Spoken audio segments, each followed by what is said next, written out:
भगवान शिव जी की श्रेष्ठ पूजा आपकी प्रसन्नता है। आपका मुंह लटका हुआ और आप महादेव को जलाभिषेक कर रहे हैं और चंदन चढ़ा रहे हैं, बहुत सारे सुंदर सुंदर पुष्प अर्पण कर रहे हैं, सुंदर खिले हुए फूल अर्पण कर, लेकिन आपका चेहरा तो खिला हुआ नहीं है। शिव जी को क्या प्रिय है? शिव जी को प्रसन्नता प्रिय है। इसलिए महादेव के पास से बहुत कुछ सीख सकते हैं। शंकर जी का पूरा जीवन चरित्र हमारे जीवन में सबसे बड़ा मोटिवेशन है। कहीं दूर जाने की जरूर भी नहीं हो तो शिव जी के बारे में लोगों ने उलट सुलट बातें बता दी।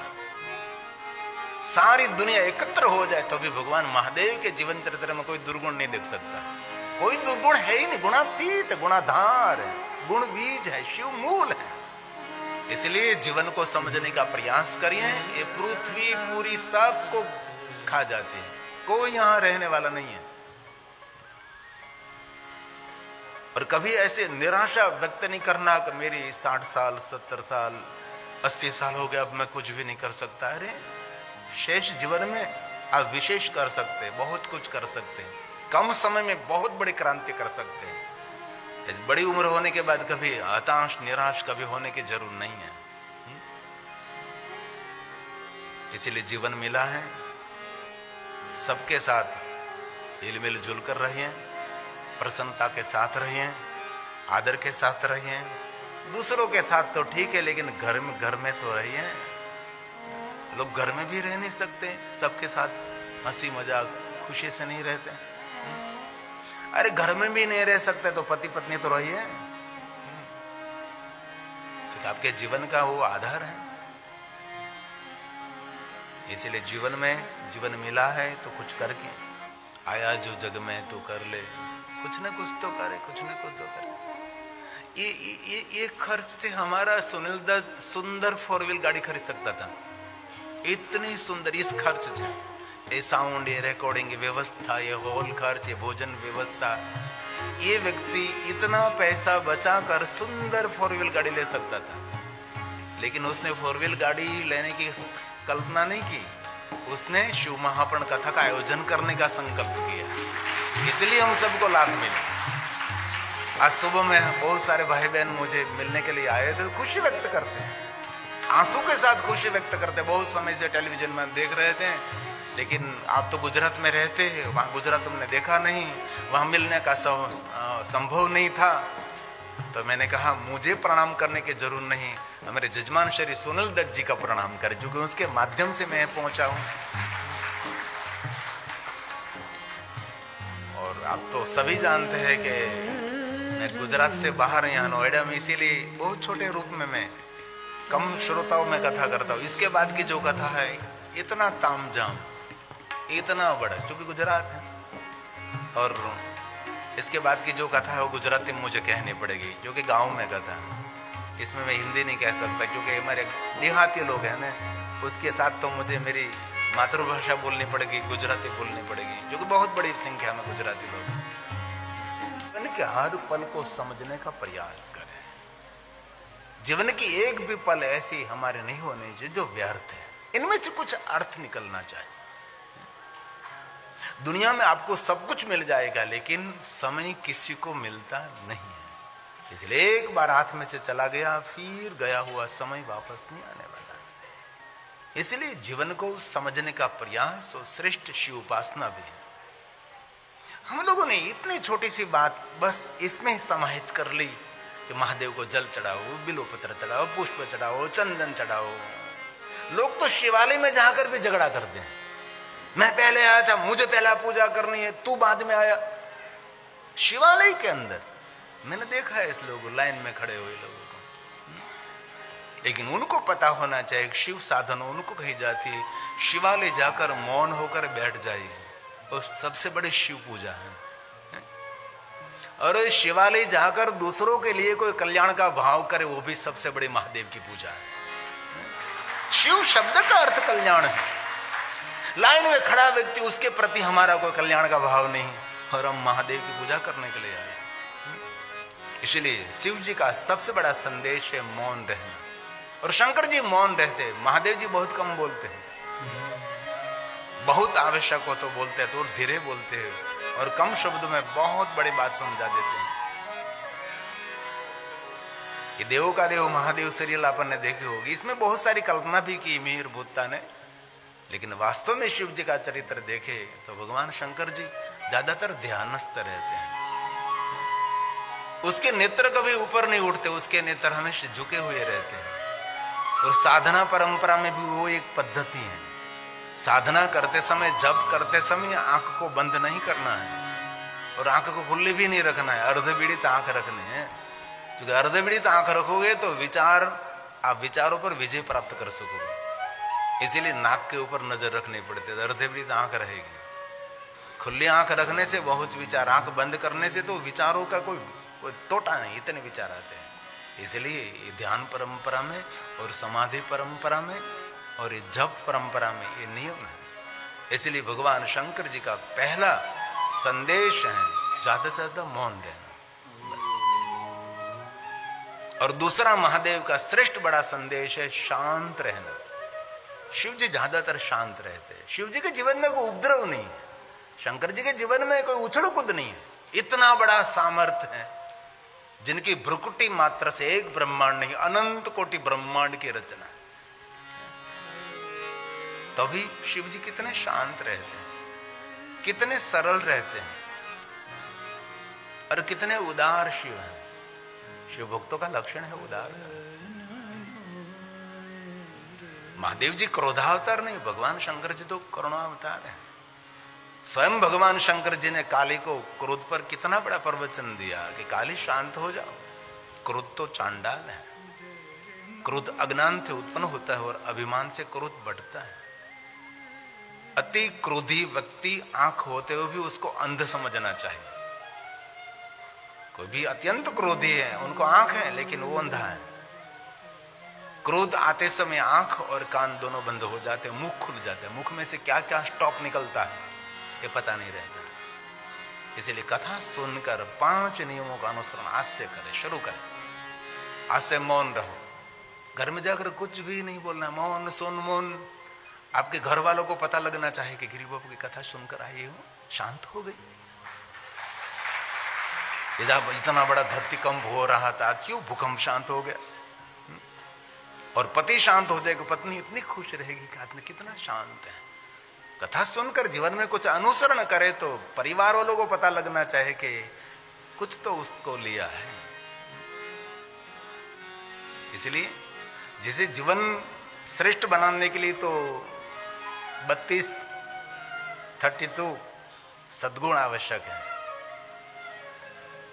इतने जो सद्गुण जीवन में है तो कोई भी क्षेत्र में वो टॉप पर पहुंच सकता है। लेकिन 32 गुण नहीं, पर कम से कम 16। ये भी न हो सके तो कम से कम 9, ये न हो सके तो 5। इसमें पहला, आज से मौन रहने का प्रयास करें। मुख में कितने ही खुजली आए तो भी नहीं बोलना है, क्योंकि शरीर पर खुजली के आए तो ऐसे कर लेंगे, लेकिन उसमें खुजली आई तो कैसे करें। इसलिए मुख में कितनी खुजली है, आज से नियम धारण करें कि मैं ज्यादा से ज्यादा मौन रहूंगा। एक दिन में नहीं हो सकता, लेकिन अपने जीवन को समझाए, मुझे मौन रहना है, मुझे मौन रहना है, मुझे मौन रहना, नहीं बोलना, नहीं बोलना, नहीं बोलना, बस। और दूसरा नियम, शांत रहिए, संपूर्ण शांत। बाहरी भी शांत और अंदर से भीतर भी शांत रहिए। और तीसरा नियम, आज से मधुर वाणी बोलने का प्रयास करें, मिठी वाणी। सामने वाला कितना ही कटु शब्द बोले, लेकिन आप हमेशा मधुर बोलिए। चंदन के वृक्ष को कुहाड़ी काट देती है तो भी चंदन अपनी श्वास नहीं छोड़ते हैं, कुहाड़ी की धार को श्वासित कर देते हैं। ऐसे मधुर वाणी बोलिए, मीठा बोलने का प्रयास करें। मीठा सबसे बोलिए, सुख उपजे चारों। कितनी सुंदर बात है। एक बात कहूं, घर को स्वर्ग बनाने के लिए बहुत बड़े फर्नीचर की आवश्यकता नहीं। लोगों ने इतना घर में डपचर एकत्र किया, श्वास लेने की जगह नहीं है। इतना घर में डपचर डपचर डपचर, इतना फर्नीचर। घर फर्नीचर से स्वर्ग नहीं होता, सही नेचर से घर स्वर्ग होता है। आपका स्वभाव सुंदर होना चाहिए तो घर में स्वर्ग निर्माण कर सकते हैं। इसलिए आज से मीठा बोलने का प्रयास करें, मधुर बोलने का प्रयास करें। मीठा सबसे बोलिए। कोई भी हो, शत्रु हो, मित्र हो, परिवार हो, कहीं भी हो, सामने वाला ने भले नहीं कटु शब्द बोलिए, हमारा क्या फर्क पड़ता है? आप अपनी मधुरता क्यों छोड़ रहे हैं? गुलाब का पुष्प कभी अपने सुवास को, अपनी सुगंध को नहीं छोड़ता, तो हम क्यों छोड़े? इसलिए हो सके तो करे तो आपको मजा आएगा, परिवार में आपको आनंद मिलेगा, समाज में आनंद मिलेगा, जीवन जीने का एक बहुत मजा लूट सकते हैं आप।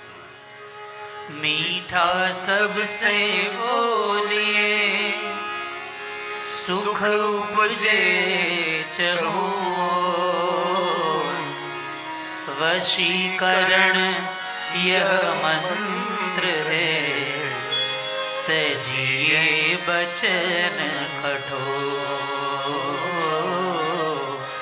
तजिए बचन कठोर। जीव जीती, जीव को जीत लिया उसने, सारी दुनिया को जीत लिया। चढ़े पड़े मानवी जीव बड़े, मीठा बोला मानवी उसका जग में बांका न बाल। इसलिए तीसरा नियम मधुर वाणी बोलने का प्रयास कर।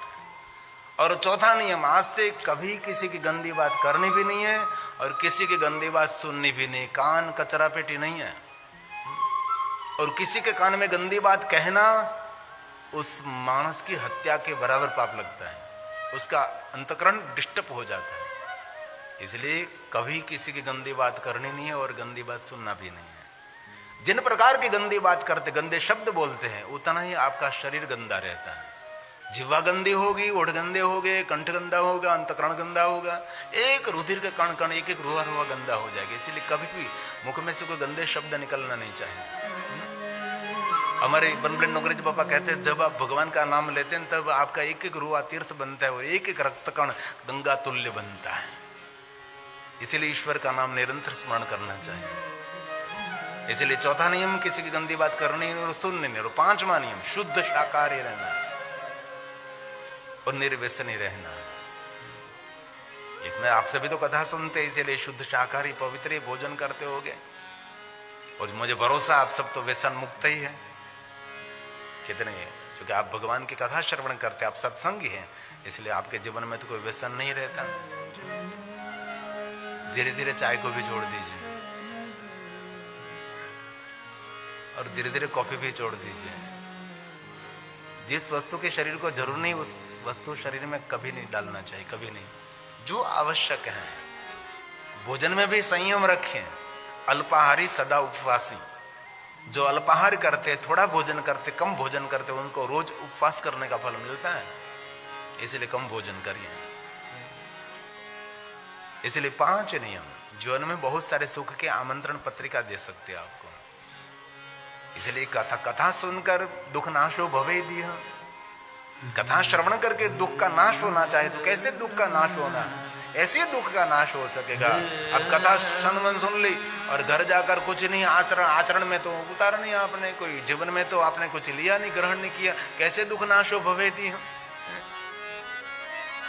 इसलिए सभी महात्माओं ने सूत पुराणे को कहा, हे सूत पुराणे जी हमारे सब पर कृपा करें महाभाग्यवान। सूत सूत महाभाग, लिंगोत्पत्ति श्रुता शुभा, श्रुत्वास्य प्रभावेण दुःख नाशो भवेदिह, दुःख नाशो भवेदिह। उसको नीचे बैठने जो, उसको वहां बैठने दीजिए, डिस्टर्ब नहीं करे। हमारी बैठ सकते हैं, 1 घंटों तक पलौठी मारकर बैठ सकते हैं, ये भी एक तपस्या है ना। नीचे नहीं बैठ सकते तो भी नीचे बैठते हैं, है ना, और ये आदत होनी ही चाहिए। अब तो छोटे छोटे बच्चे भी ऐसे नहीं बैठ सकते, देखो तो सही, युवा भाई बहन नीचे नहीं बैठ सकते। आदत डालो, एक दिन 5 मिनट बैठो, 10 मिनट बैठो, 15 मिनट बैठो, ऐसे करते करते करते समय बढ़ाते रहो, लौटी मार कर बैठिए। शरीर आपके कंट्रोल में नहीं है तो आपका मन आपके कंट्रोल में कैसे हो सकता है ना। शरीर पर कोई संयम नहीं है आपका, तो आपके मन पर कैसे, आपके विचारों पर कैसे आपका संयम होता है? कभी नहीं हो सकता। पहले तो योग करें, करना ही चाहिए। जो योग नहीं करता वो शरीर का अपराधी है, जो योग नहीं करता वो शरीर का अपराधी है, और ध्यान नहीं करता वो भगवान शिव का अपराधी है। इसलिए योग प्राणायाम जीवन जीने के लिए का अंग है। वो मंदिर सभी तो हमें लोगों ने बनाए, सीमेंट कंक्रीट के मंदिर, पत्थर के मंदिर बना दिए हैं।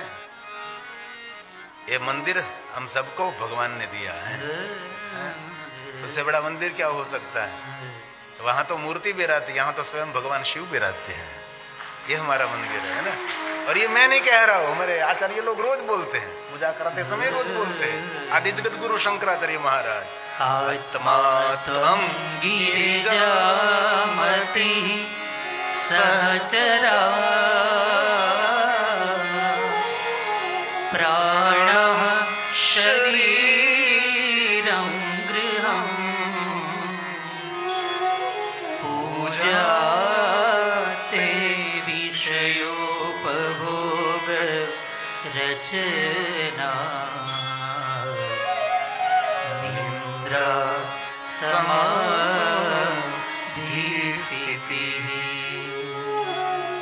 संचार पदयो प्रदक्षि विधि स्तोत्राणि सर्वा गिरो यद्यत् कर्म करोमि तत्तदखिलम् शंभो तवाराधनम्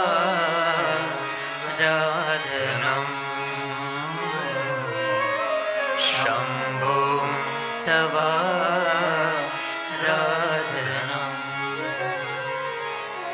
दुख नाशो भवेत्।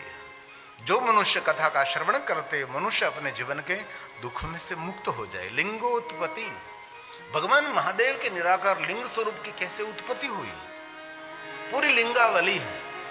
शिव महापुराण में तो कम है, लिंग पुराण में बहुत ज्यादा, उससे ज्यादा स्कंद पुराण में है, और दक्षिणी ग्रंथों में तो बहुत सारी परंपरा है। इसलिए एक शिवलिंग है ज्योतिर्लिंग। हमारे 12 ज्योतिर्लिंग की महिमा, वो तो मुख्य ने प्रधान 12 ज्योतिर्लिंग है। वास्तव में देखे तो 100 करोड़ ज्योतिर्लिंगों की महिमा है।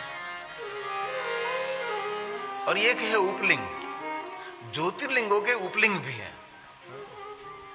कोई भी ज्योतिर्लिंगों की यात्रा आपसे न हो सके तो उसके उपलिंग अलग अलग स्थानों पर दिए गए हैं। जैसे ब्रांच खोलते हैं ना कि भैया हेड ऑफिस में नहीं जा सको तो यहां जाओ, ऐसे होता ना। एक छोटी सी ऑफिस खोलते, आपकी कोई बड़ी ऑफिस है यहाँ है दिल्ली में, और आप गुजरात में छोटी सी खोले, ऐसे कोई मेन ऑफिस पर नहीं जा सकता ज्योतिर्लिंग में, तो उपलिंग पर जाओ।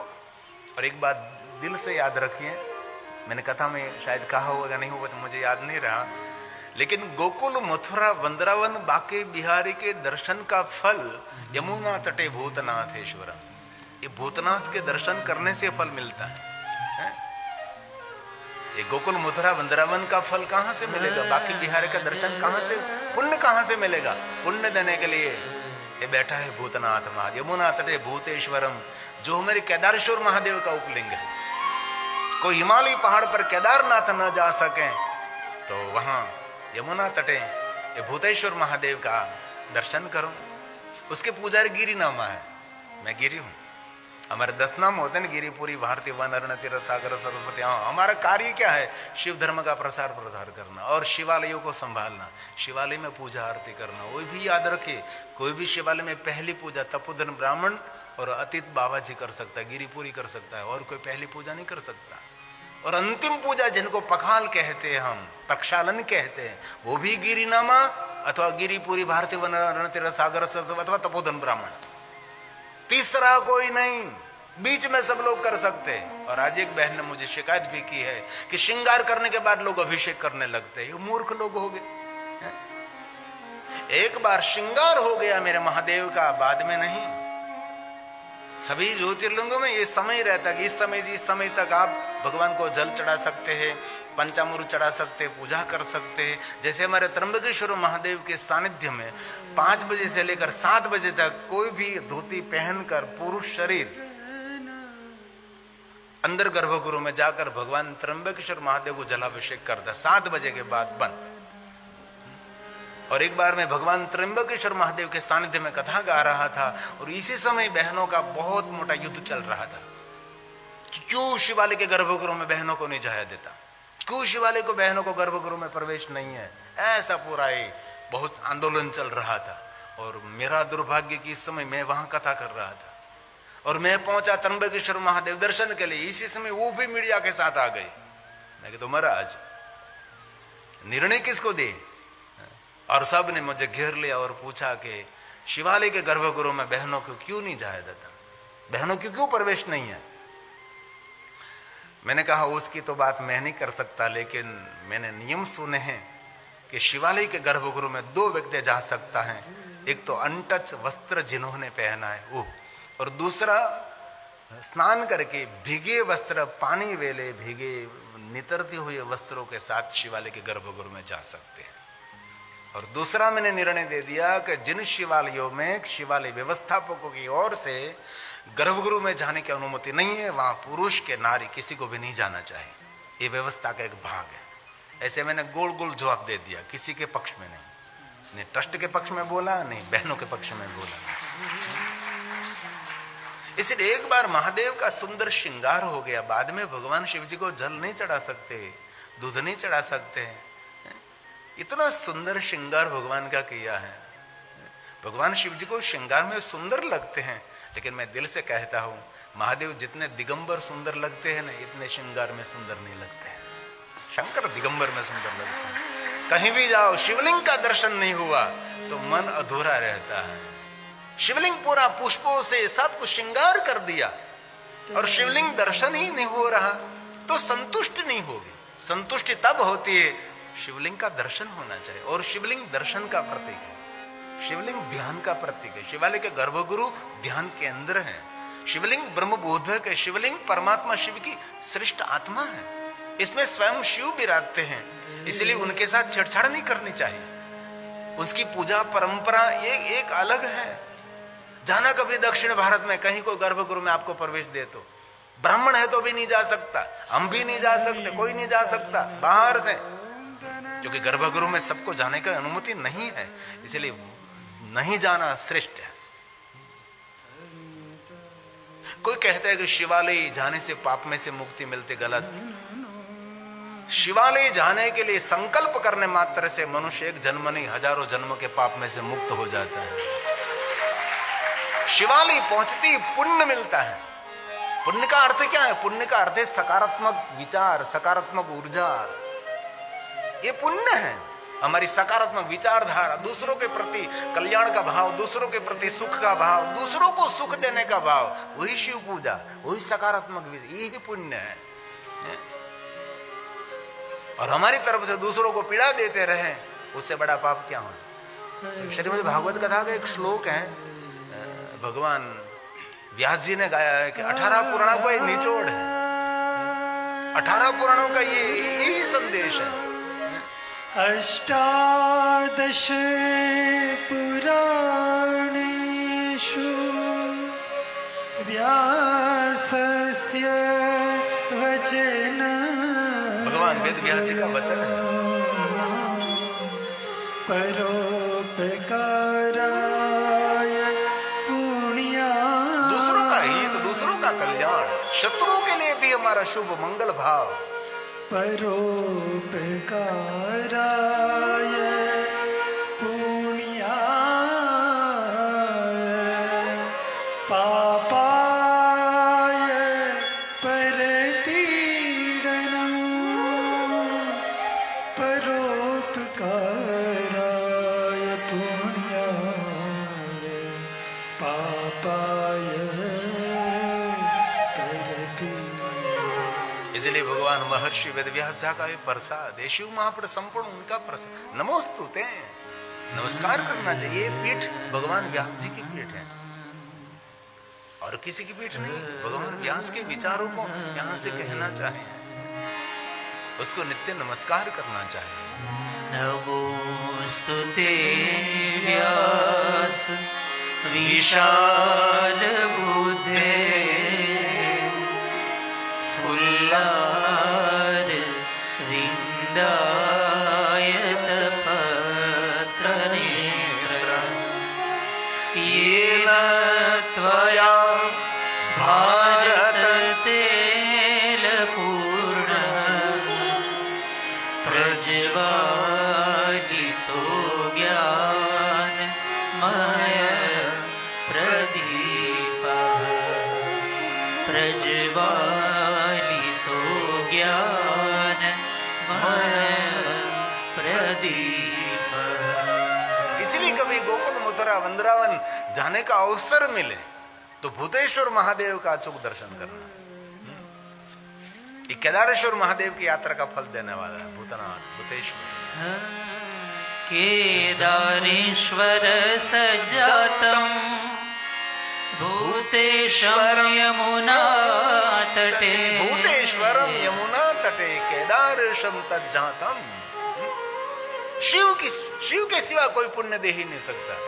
भृगु ऋषि ने दक्ष महाराज को समझा, दक्ष तो इतना बड़ा यज्ञ कर रहा है, लेकिन तुम्हें पता होना चाहिए यज्ञ का फल शंकर जी देते हैं, और तूने शिव जी को ही नहीं निमंत्रित किया। कभी तेरा मंगल कभी तेरा कल्याण नहीं होने वाला। दक्ष ने नहीं माना तो क्या हुआ? दक्ष यज्ञ विध्वंस हो गया। और सबसे पहले शिव जी का विरोध करने वाला इस भुवन में कोई है तो दक्ष महाराज है। उसने प्रारंभ किया था। दक्ष महाराज ने सबसे बड़ी प्रतिमा भगवान श्री विष्णु की बनाई, पद्मनाभ प्रतिमा, नाभि में से कमल खिली हुई प्रतिमा। ऐसी प्रतिमा इस उत्तर भारत में कम देखने को मिलेगी। दक्षिण भारत में बहुत ऐसे मंदिर आपको मिलेगा, पद्मनाभ मंदिर। और कभी आपको चिदंबर जाने का अवसर मिले तो वहां नटराज भी है और नटवर भी है। एक तरफ नटराज है, एक तरफ नटवर है। एक स्थान पर दोनों के दर्शन कर सकते हैं।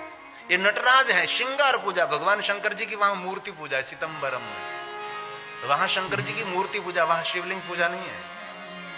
ये भगवान महादेव की मूर्ति ऐसे वहां लगी है। और इस तरफ नटवर है, नटराज है, दोनों साथ में है। और ये नटराज का जो मंदिर है चिदंबरम में, उसका गुम्मट है पूरा 21,600 स्वर्ण की पंखड़ी से बनाया हुआ है। 21,600 क्यों? 24 घंटे में हम लोग 21,600 श्वास लेते हैं। इसलिए श्वास की गिनती करके जो आप टेलीविजन में देख रहे हैं, ये स्वर्ण की पंखड़ी है। ऊपर किसी को नहीं जाने देते, लेकिन मुझे महादेव की कृपा से सभी जगह पर अनुमति मिल जाती है।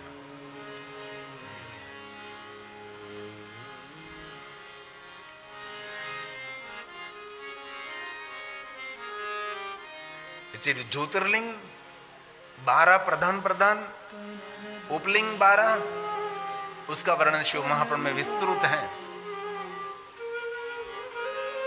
और एक है स्वयंभू शिवलिंग, और एक है स्थापित शिवलिंग। 1000 स्थापित शिवलिंग की पूजा करने से जो फल मिलता है, वो फल एक स्वयंभू शिवलिंग की पूजा अर्चन दर्शन करने से मिलता है। 1000 स्वयंभू शिवलिंग की पूजा अर्चन दर्शन का फल मिलता है, वो एक उपलिंग की पूजा अर्चन दर्शन करने से मिलता है। और 1000 उपलिंग की पूजा आप करो, उपलिंग की भी बहुत सारी कथा है। एक ज्योतिर्लिंग के दर्शन करने मात्र से। और एक दिल से एक बात कहना चाहता हूं, कभी भी शिवालय में कहीं भी पूजा करने का अवसर न मिले तो स्पष्ट शिव पुराण में कहा है कि जो शिव जी की पूजा करने से फल मिलता है, वही महादेव के दर्शन मात्र फल मिलता है। दर्शन करने मात्र से यही फल मिलता है। इसलिए कभी मन को छोटा ना करे। कहीं गए आप तो दर्शन पूजा करने का अवसर नहीं मिला तो दर्शन करने मात्र से यही पुण्य, यही फल मिलता है। इसलिए शिवालय के गर्भगृह में जाने का वो प्रयास ना करें। और इनमें भी बहुत सारी बातें, इतनी बातें, गजब गजब की बातें हैं। स्वयंभू शिवलिंग और ज्योतिर्लिंग की पूजा कोई भी दिशा में बैठकर कर सकते हैं आप। उपलिंग की पूजा कोई भी दिशा में बैठकर कर सकते हैं, और स्वयंभू शिवलिंग की पूजा कोई भी दिशा में बैठकर कर सकते हैं। लेकिन स्थापित शिवलिंग की पूजा कोई भी दिशा में बैठकर नहीं कर सकते, इसमें दक्षिण दिशा में बैठना पड़ता है, उत्तर दिशा की ओर दृष्टि रखनी पड़ती है, और दिशा भेद आपकी समझ में न आवे तो जिन तरफ जलधारी बहते उसके विरुद्ध दिशा में बैठकर भगवान महादेव की पूजा कर सकते हैं। पीछे भी नहीं, आगे भी नहीं, जलधार की ओर भी। ये सभी बहुत सारे हैं। ऐसा यहां जो उत्तर भारत में हो रहा है, ये परंपरा तो गलत है, झूठी परंपरा है। और दूसरी बात, भगवान महादेव को दंडवत प्रणाम सामने से कभी नहीं कर सकते। भगवान शिव जी को दंडवत प्रणाम दक्षिण की ओर पैर रहना चाहिए और मस्तक उत्तर की ओर रहना चाहिए, ऐसे भगवान शिव जी को दंडवत कर सकते हैं, सामने से नहीं। और नारी शरीर कभी देव महादेव कोई साधु संत किसी को दंडवत न करें, कभी नहीं, क्योंकि नारी शरीर को दंडवत करने के लिए साधु संत ऋषि मुनियों ने नहीं कहा, क्योंकि नारी हमारे लिए प्रणम्य है। कोई भी रूप में हो, कोई भी रूप में हो, नारी हमारे लिए सम्मानित है, नारी के तरफ हमारा आदर है। इसीलिए उसको कभी किसी को दंडवत, कोई सदगुरु भी दंडवत नहीं करना है, क्योंकि नारी दंड मुक्त है। नारी क्षमा की मूर्ति है, दया की मूर्ति है नारी। इसलिए शिवजी शिवाली में नीचे बैठते, पार्वती ऊंचा आसन पर बैठते। शिव जी का सबसे बड़ा संदेश है। इसीलिए स्थापित लिंग की बहुत सारी महिमा भी है। नगर नगर में कोई भी शिवलिंग की स्थापना करते हैं। शिवलिंग की प्राण प्रतिष्ठा नहीं होती, शिवलिंग की प्रतिष्ठा होती है। प्राण तो देवताओं में पूरा जाता है, शिव जी में शिव स्वयं हमारा प्राण है। इसलिए शिवलिंग की प्राण प्रतिष्ठा नहीं, शिव की प्रतिष्ठा होती है। इनमें भी बहुत सारा विवरण है कि एक शिवलिंग की स्थापना करने से क्या, 2 शिवलिंग की स्थापना करने से, 3 शिवलिंग की स्थापना करने से। राम जी जहां जहां गए, वो राम जी ने अपने कर कमलों के द्वारा अगणित लिंगों की स्थापना की। राम जी जहां जहां गए वहां वहां लिंग स्थापना की राम जी ने। और ये अगणित लिंगों में से एक लिंग हमने ज्योतिर्लिंग के रूप में स्वीकार है, जिनको कहते हैं सेतबंधु रामेश्वर कहते हैं। और कहीं के स्थानों पर तो राम जी ने ऐसे शिवलिंगों पर स्थापना की, कहीं जल नहीं मिल रहा था। महादेव को जलाभिषेक करना था तो कहीं जल नहीं मिल रहा था। तो राम जी ने क्या किया, राम जी ने धरती में बाण चलाया, और राम के बाण के द्वारा जो जल निकला उसको बाण गंगा कहेंगे, बाण गंगा कहते हैं। और दूसरी बात, शिवालय के आसपास कहीं भी जलाशय हो उसको कहते हैं शिव गंगेति विघ्नयम्। शिवस्य वचनम यथा, ये महादेव का वचन है कि कहीं भी मेरा स्वयंभू शिव, ज्योतिर्लिंग, उपलिंग कहीं भी हो, आसपास कहीं भी जो जल है, तालाब है, वावड़ी है, कूप है, सरिता है, शिवालय के आसपास जो जलाशय है उनको शिव गंगेति विघ्नयम्, उसको शिव गंगा जल कहा गया। और स्वयं शिव ने कहा शिवस्य वचनम यथा, भगवान शिव जी का यह वचन है। और शिवलिंग स्थापित कहां करना चाहिए, उनकी भी बहुत सारी महिमा है। मैं आपको 9 दिन में क्या कहूं क्या ना कहूं, ये भी मेरे लिए बहुत बड़ा प्रश्न है, क्योंकि मैंने इसमें संशोधन करते करते 30 साल बिता दिए। मैं कर्मकांड परंपरा नहीं जानता, लेकिन शिव महापड़ ग्रंथ और शिव जी के बारे में जो कुछ इधर उधर यहां वहां सब कुछ मैंने एकत्र किया है, दूर दूर से मैंने एकत्र किया है। पूर्ण क्षेत्र कहते हैं उसको, पूर्ण क्षेत्र कहते हैं, पूर्ण देने वाला क्षेत्र है। और शिवालय के आसपास, कोई बात नहीं, शिवालय के आसपास की भूमि को तीर्थ कहा गया है। और यह भी कहा है कि शिवालय का शिखर की छाया जितनी भूमि में पड़ते, ये भूमि को तीर्थ मानना चाहिए। शिव जी का शिखर है, शिखर की छाया पड़ेगी, इधर पड़ेगी, इधर पड़ेगी, उसकी गोलाकार भूमि को तीर्थ कहा गया है। जिन्हें क्षेत्र में छाया दिखाई देती है उसको तीर्थ कहते, क्षेत्र कहते हैं। उनमें कोई पापी से अति पापी की मृत्यु हो जाए तो भी वो शिवलोक का अधिकारी है। ये शिवालय की महिमा है। ये सब कुछ हमारे पुराणों में कहा है।